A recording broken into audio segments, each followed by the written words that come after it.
नमस्कार, back to our channel friends. मैं सबका अपने चैनल स्टॉक्स फॉर लाइफ पे बहुत स्वागत करता हूँ। दोस्तों, ये फिल फैमिली डे फिल्म बस आज है 20 अप्रैल। रही बात भारतीय शेयर बाजार की, तो फ्लैट नोट पे इंडेक्स में कारोबार होता हुआ देखने को मिला, बट बहुत सारे सिलेक्टिव मिड कैप और स्मॉल कैप में थोड़ी बहुत प्रॉफिट बुकिंग इसलिए देखने को मिली बिकॉज लास्ट एक महीना में आप सबको अच्छे से पता है कि स्मॉल कैप और मिड कैप के कुछ सिलेक्टिव शेयर्स में अच्छी खासी तेज़ी भी हमने विटनेस करी थी। तो इसी बीच में गए शेयर होल्डिंग पैटर्न में चेंजेस आना और प्रोमोटर क्या कर रहे हैं, डीआईएस क्या कर रहे हैं, एफआईएस क्या कर रहे हैं, इसको समझना बेहद इंपॉर्टेंट है। तो जी गैस, जब प्रोमोटर अपने ही बिजनेस को ना खरीदते हैं चीप प्राइस पे, तो ऑफकोर्स शॉर्ट टर्म में गैस वो सेंटीमेंट की वजह से विजिबल दिखाई नहीं पड़ता, बट लॉन्ग टर्म में गैस हम लोग ये समझ सकते हैं कि प्रोमोटर उधर पे शायद कुछ बड़ा प्लान कर रहा है। और ऑफकोर्स गैस, जो खिचड़ी पकती है ना, उसमें हमेशा गैस छोटे निवेशक पक जाते हैं। रीज़न साफ है, बिकॉज मार्केट में छोटे निवेशक की एंट्री तब होती है जब मार्केट पीक पे हो, और ऑफकोर्स वो हमेशा से एक ही चीज़ पे बिलीव करते हैं, प्राइस पे। तो जी हाँ गैस, अगर आप हायर प्राइस में ऑल निवेश कर देते हैं और उधर पे अटक जाते हैं, फंडामेंटल से बिलीव नहीं करते हैं, तो गलती आपकी है। बट इसी बीच में गैस अच्छी कंपनी ना अपने बाइंग प्राइस से लाइफ टाइम हाई से ज़रूर आगे बढ़ेगी, बिजनेस में दम है। तुम इसी बीच में गैस केमिकल की एक शानदार और जानदार कंपनी है जिसमें प्रमोटर ने अपने स्टेक को बहुत तेज़ी से बढ़ाया है। तो फटाफट डिस्कस करेंगे, बहुत इंटरेस्टिंग वीडियो होने वाली है। चैनल फर्स्ट टाइम होंगे सब्सक्राइब कर सकते हैं इस तरह क्वालिटी कंटेंट को सबसे पहले एक्सेस करने के लिए। Now without delaying any for time, let's begin.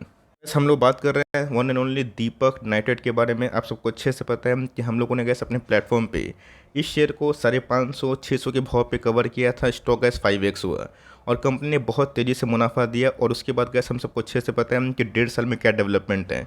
सबसे लंबा साइडवेज पैटर्न निफ्टी ने फॉर्म किया और जिसकी वजह से सिलेक्टिव मिड कैप और स्मॉल कैप में अच्छी खासी फॉल विटनेस होते हुए देखने को मिली। मोरलेस अगर आप देखें तो बहुत सारे मिड कैप स्मॉल कैप काफ़ी अंडर परफॉर्म कर रहे हैं। तो इस स्टॉक में भी गैस वही हालत हमें देखने को मिल रही है जो एक साल के रिटर्न की बात की जाए 20% डाउन है।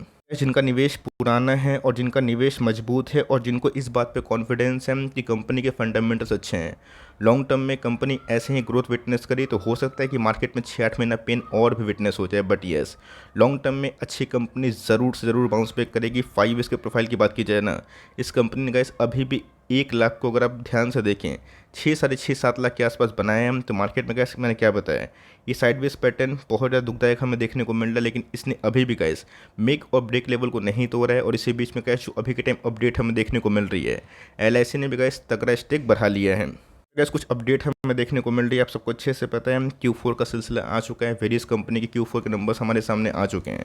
इसी बीच में प्रोमोटर होल्डिंग की बात की जाए 45% से अगर आप ध्यान दें 49% के आसपास बढ़ता हुआ देखने को मिल रहा है, जो बहुत ही पॉजिटिव संकेत हैं। और यहाँ पे गैस अगर पब्लिक होल्डिंग कम होती है तो आप समझ सकते हैं कि मार्केट में कैसा सेंटिमेंट क्रिएट होता है, जहाँ पे हाई प्राइस पे पब्लिक घुसते हैं और लो प्राइस में पब्लिक निकलते हैं और उसके बाद शेयर रॉकेट बनता है। इसी बीच में गैस एफआईएस ने अपने स्टेक को थोड़ा ट्रिम तो किया है, बट येस डीआईएस की होल्डिंग की बात की जाए हर एक क्वार्टर में गैस बढ़ते हुए देखने को मिल रहा है। और आप देख सकते हैं कि 4 क्वार्टर में डीआईएस ने गैस 40% से अपने स्टेक को बढ़ा लिया है, जहाँ पे एक समय पब्लिक की होल्डिंग 35% के आसपास थी, जो गैस घट के 28% के आसपास हो चुकी है। तो मोटा मोटी गैस अगर आप लोग ध्यान से देखें तो प्रोमोटर्स एंड प्रोमोटर्स ग्रुप के कुछ ऐसे शेयर्स हैं जिसको ऑफकोर्स ओपन मार्केट में परचेज किया गया है। और इस शेयर होल्डिंग पैटर्न से गैस हम लोग एक चीज़ कंसिडर कर सकते हैं कि कंपनी अच्छी है। यहाँ पे गैस एलआईसी ने भी अपना तगड़ा निवेश बढ़ा लिया है। इसी की बात की जाए, मैंने गैस आपको साफ साफ बताया कि एक समय एलआईसी का स्टेक इस कंपनी में मात्र 1% के आसपास था, जो अगर आप देखें तो लास्ट हर एक क्वार्टर से दोस्तों ये बढ़ता हुआ देखने को मिल रहा है। जितना लंबा कॉन्सोलेशन हो रहा है, एलआईसी अपने स्टेक को बढ़ाते ही जा रही है। एलआईसी ने गैस पिछले कुछ समय से अपने स्टेक को 5.5 से 6 गुना कर लिया है। इसका मतलब क्या है, एलआईसी गैस हमेशा एक लॉन्ग टर्म वाली कंपनी है। बिकॉज आप सबको अच्छे से पता है कि एलआईसी का कोई भी इंश्योरेंस आपने करवाया है और कोई पॉलिसी ली है तो 1-2-5 साल के लिए कहानी नहीं होती, 15 साल 20 साल के लिए होती है। तो एलआईसी भी गैस उसी कंपनी में अपने स्टेक को बढ़ाती है, फिर कॉन्स्टेंट रखती है, मजबूत रखती है, जो कंपनी आने वाले 15-20 साल टिक जाए। फिनॉल्स की बात की जाए, जिस हिसाब से गैस हमें डिमांड में कटौती देखने को मिली ग्लोबल स्लोडाउन की वजह से, जिसकी वजह से सेंटीमेंट खराब है। बट मेरा ऐसा मानना है जो गैस एनर्जी क्राइसिस हमने यूरोप में विटनेस किया था वो ऑफकोर्स बहुत ही हद तक सॉर्ट आउट हो चुका है और कंपनी गैस पीएलआई स्कीम का अच्छा खासा बेनिफिट ले सकती है। और ऑफकोर्स दूसरे अच्छे केमिकल कंपनी की तरह ये कंपनी में गैस एक्सपोर्ट में अच्छा खासा काम कर सकती हैं। दीपक की बात की जाए तो ऑफकोर्स गैस बहुत ही पुरानी कंपनी है, सोडियम नाइट्रेट में इनका धंधा और पानी चल रहा था। बट गैस कंपनी ने लास्ट 5 ईयर्स से फिनॉल्स में तगड़ा निवेश किया, जिसकी वजह से इनके ईपीएस फटाफट बढ़ें और ऑफ कोर्स गैस उसकी विजिबिलिटी हमें इनके शेयर प्राइस में भी देखने को मिले। कंपनी ने गैस इतना मोटा मुनाफा कमाया ना, उसके बावजूद भी गैस शेयर प्राइस इतना भागने के बावजूद भी कंपनी अभी भी हमें 30 के पी के नीचे मिल रही है। हमें ये समझना है बेहद इंपॉर्टेंट कि कोई केमिकल कंपनी की प्राइस ट्रेडिंग कितनी होती है। अब कोई कंपनी दोस्तों केमिकल की, मैं पिडलेट की बात नहीं कर रहा हूँ, और कोई दूसरी कंपनी की बात कीजिए, अगर आप 70 80 90 के पी पे लेते हैं, वो चीज़ सही नहीं है। कभी कभी कंपनी क्या करती है कि लॉस मेक करी तो ऑफकोर्स पी हाई हो जाता है, और नेक्स्ट एक आध क्वार्टर में प्रॉफिट की वजह से पी कम हो जाता है, तो वो कैसे एक्सेप्शन होता है। बट हमें समझना है कि रीजनेबल भाव पे कौन सी ऐसी कंपनी है जो स्मॉल कैप भी नहीं है, मिड कैप साइज़ की है, और ऑफकोर्स लार्ज कैप बनने का पोटेंशियल ज़रूर रखती है। तो ऑफकोर्स कैश 25,000 करोड़ के आसपास की मार्केट कैप है, 2300 के आसपास एक साल हाई है, लाइफ टाइम हाई की बात कीजिए 3000। कंपनी का इस वही 1700 से लेकर 1800 के आसपास रेंज में ट्रेड कर रही है। 28 के पी के संग इस कंपनी की बात कीजिए, जिनकी आरओसी है, आरओई है, बहुत डिसेंट और बहुत ही मजबूत है। कोई कंपनी की गैस आरओसी या करना 40% के ऊपर होते हैं, तो ऑफकोर्स गैस उस कंपनी का सम्मान अलग होता है। रही बात आरओई की 37% के आसपास, जो मेरे हिसाब से बहुत ही काबिल तारीफ है। कंपनी के लिए गैस प्रॉब्लम क्या हो गया, ये कंपनी के लिए बोलना गलत होगा, बिकॉज पूरे इंटायर केमिकल सेक्टर में गैस हम लोगों ने एक चीज़ विटनेस की कि मार्जिन स्क्वीज हो गया, जिसकी वजह से प्रॉफिटेबिलिटी काफ़ी डाउन हो गई। तो ऑफकोर्स गैस टॉप लाइन तो कंपनी धमाकेदार पेश कर रही है। टीटीएम में गैस अभी भी 7800 करोड़ के आसपास प्रॉफिट मतलब सेल्स हमें देखने को मिल रहे हैं, बट मार्जिन की बात की जाए 24% से 17% के आसपास, because of global slow down, global drama and crude में फ्लक्चुएशन। बट कंपनी के प्रॉफिटेबिलिटी की बात की जाए तो देंगे अभी भी कंपनी एक क्वार्टर विटनेस करेगी जहाँ पे गैस कंपनी अगर 250-300 करोड़ के आसपास प्रॉफिट करी ना, 300 करोड़ को ज़्यादा हो जाएगा, 250 करोड़ के आसपास, 230 करोड़ के आसपास ये प्रॉफिट करती है। इसको हम लोग सम्मान कर सकते हैं। ऑल दो गैस इनकी प्रॉफिटेबिलिटी में थोड़ी बहुत हमें ट्रेंड देखने को मिली।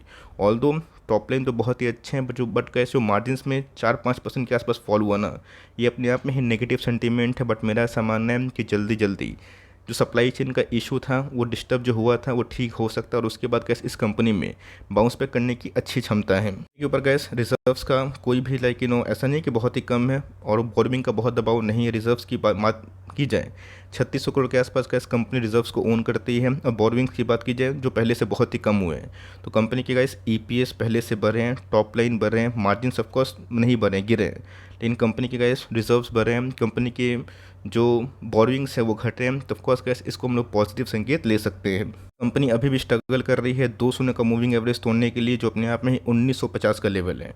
अगर ये इस लेवल को वॉल्यूम के संग ब्रेक आउट करती है और उसके बाद सस्टेन करती है, 2000 का साइकोलॉजिकल लेवल तोड़ना बहुत इंपॉर्टेंट है, तब हम लोग अपर जर्नी का वेट कर सकते हैं। बट मैंने क्या बताया गैस, कभी कभी ऐसा होता है ना, लोग ट्रैक करना भूल जाते हैं, बंद कर देते हैं, और उसके बाद स्टॉक ब्रेकआउट होता है। तो मेरा ऐसा मानना है कि आपके पास ये शेयर है, एकदम होल्ड करें। दूसरा गैस वीक हैंड की तरफ काम ना करें, बिकॉज एलआईसी की बात की जाए, एफआईएस भले थोड़ा क्यों ना बिकवाली की हो, लेकिन उनके स्टेक पहले से बढ़े हैं, प्रमोटर्स बाइंग कर रहे हैं, कंपनी अच्छी है, रीजनेबल प्राइस ट्रेडिंग के ऊपर ट्रेड कर रही है।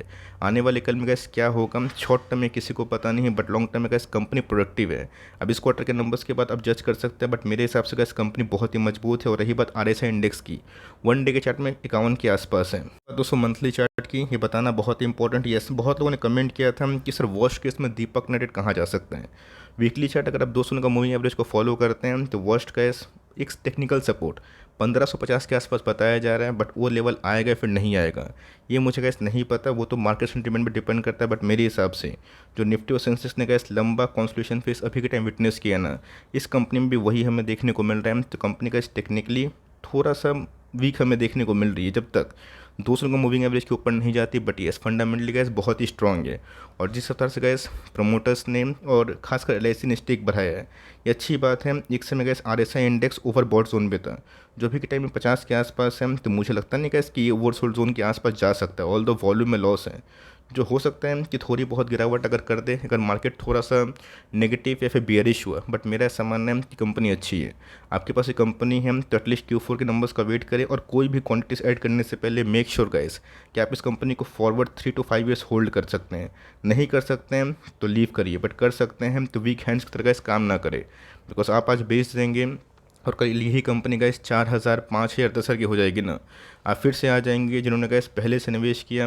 इवन बहुत लोग को मुझे पता है जिनका निवेश गैस 700 800 हज़ार के आसपास है, 1200 1500 के आसपास है, वो अभी भी गैस डिसेंट प्रॉफिट में है, पॉजिटिव में है। बट मैंने क्या बताया कि अगर आप चेस करके कोई स्टॉक को टॉप पे ही खरीदते हैं ना, और फुल निवेश करते हैं तो वो चीज़ सही नहीं है। अगर आपकी एवरेजिंग प्राइस 1800 1900 बिलो 2000 या फिर 2000 के आसपास भी है, आप पैनिक ना करें, कंपनी अच्छी है। और गाइस मेरे हिसाब से जो इंडिया एक्सपोर्ट करने वाली है केमिकल्स, उसमें कंपनी अच्छा खासा प्लेयर बन सकता है। आपका क्या पॉइंट ऑफ व्यू है, कमेंट बॉक्स में ड्रॉप करना ना भूलिएगा। वीडियो अच्छी लगी तो प्लीज़ लाइक करिएगा, चैनल फर्स्ट टाइम होंगे सब्सक्राइब करके बेल आइकन को प्रेस करना भी ना भूलिएगा। तो गाइस मिलते हैं जल्दी ही, तब तक के लिए bye. Thanks for listening friends, God bless you all.